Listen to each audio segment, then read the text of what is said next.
Opo. Oh, ano yan? Kuya, papalitan ko to. Bakit? Nabili ko sa ano ko, pamangking ko. Ano yan? Sabi ko pang ulam eh. Binigay mo pang pulutan eh oh. Matamis to eh. Sabi ng pamangkin mo dilis eh.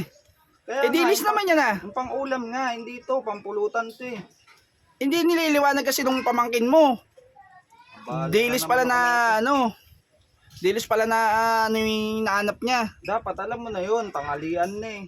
Hindi naman, Malay ko inuutosan mo palpak din. sabi ko pang ulam ko. Hindi yung ganito, pampulutan to eh. Pampulutan. Sana binigay mo yung pang tanghalian. Lagi na lang ganun ano mo eh. Wala akong tinda nung ano.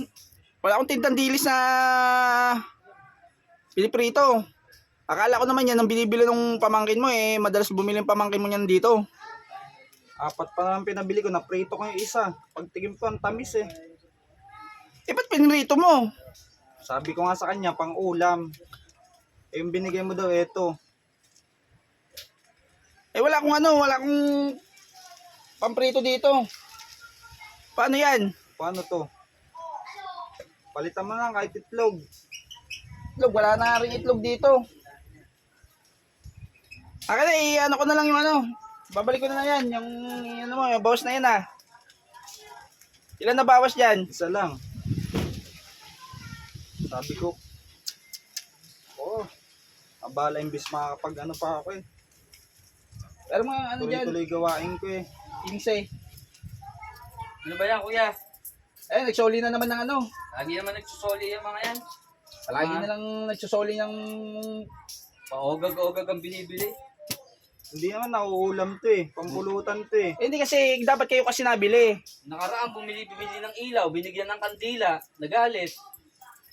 Nuutos-utos nyo kasi sa mga ano. Tapos ibabalik nyo. Dahil matatanda sa kanila, hindi mabuti sa matatanda. Dapat alam nyo na yun ya, tanghalian eh. Siyempre pang ulam yun. Malay ba namin na ano na binibili mo pang ulam. Sabi nung ano mo basta dilis daw, dilis. Kakagising mo pa nga lang, mukhang mag-aamusal ka pa lang.